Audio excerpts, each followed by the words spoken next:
নওগাঁয় নিত্যপণ্যের বাজারের খবর জানাতে সরাসরি যুক্ত হচ্ছেন সহকর্মী তৌহিদ ইসলাম।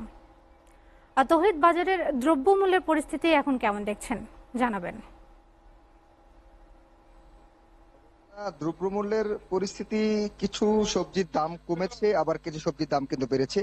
ব্যবসায়ীরা বলছেন যে অতিরিক্ত রোদ এবং কোনো সময় আবার অতিরিক্ত বৃষ্টি, যার কারণে ফসল কিছুটা কম উৎপাদিত হচ্ছে, যার কারণে আমদানি কম। এই জন্য কিছু সবজির দাম আসলে কমেছে, আবার কিছু সবজির দাম বেড়েছে। আমরা বাজারগুলোতে আসার পরে খোঁজ নিয়ে যতদূর জানতে পেরেছি, আলু আগের দামেই বিক্রি হচ্ছে। আলু বিক্রি হচ্ছে 70 টাকা কেজি, পেঁয়াজ আগের দামেই বিক্রি হচ্ছে 130 টাকা কেজি, রসুন 220 টাকা যেটি আগে দাম ছিল সে দামেই বিক্রি হচ্ছে, আদা বিক্রি হচ্ছে 280, তেল 160 টাকা লিটার, যেটা বোতলজাত তেল, এটা আগের রেটেই বিক্রি হচ্ছে।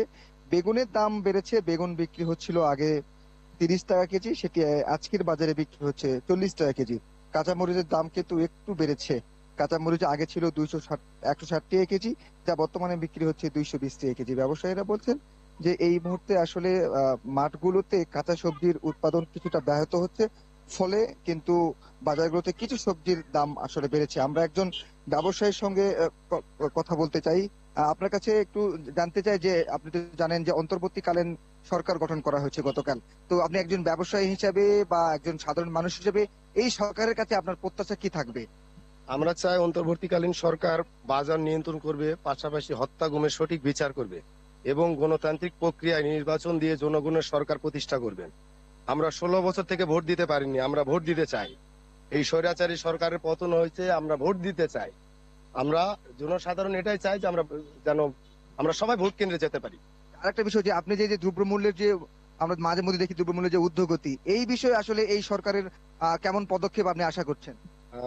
বাজার নিয়ন্ত্রণে অবশ্যই প্রশাসন কাজ করবে, তাছাড়া বাজার নিয়ন্ত্রণে থাকবে না। বড় বড় ব্যবসায়ীরা যেখানে একবারে টনকে টন পেঁয়াজ এনে রাখছে, সেই জায়গাগুলোতে বাজার তদারকি করতে হবে। এই খুচরা বাজারে আসে তদারকি করে সঠিক হিসাব পাবে না। আমরা চাই যে বড় বড় যেখানে ওখান থেকে আসে সারা বাংলাদেশে ছড়িয়ে যাচ্ছে, এই জায়গাগুলোতে অবশ্যই দেখতে হবে। অবশ্যই তাই, আমরাও এমনটি চাচ্ছি যে যে অন্তর্বর্তীকালীন যে সরকার গঠন করা হয়েছে, সামনের দিনে সাধারণ মানুষের চিন্তা ভাবনা তো যে এই দ্রব্যমূল্যের ঊর্ধ্বগতি সহ অন্যান্য যেসব অনিয়ম দুর্নীতি রয়েছে সেগুলো দমন হবে এবং একটি সুন্দর সমৃদ্ধশালী বাংলাদেশ গঠন হবে। যে যেমনটি ছাত্র আন্দোলনের মধ্য দিয়ে এই দেশ যেমন স্বাধীন হয়েছে, তেমনি সামনের দিনে এই অন্তর্বর্তীকালীন সরকারের যিনি প্রধান ডক্টর ইউনূস সাহেবের হাত ধরে বাংলাদেশ একটি সুখী সমৃদ্ধশালী দেশ গঠন হবে, এমনটি কিন্তু প্রত্যাশা করছে নওগাঁর সাধারণ মানুষ। নওগাঁ থেকে এমনটি ছিল আমার কাছে।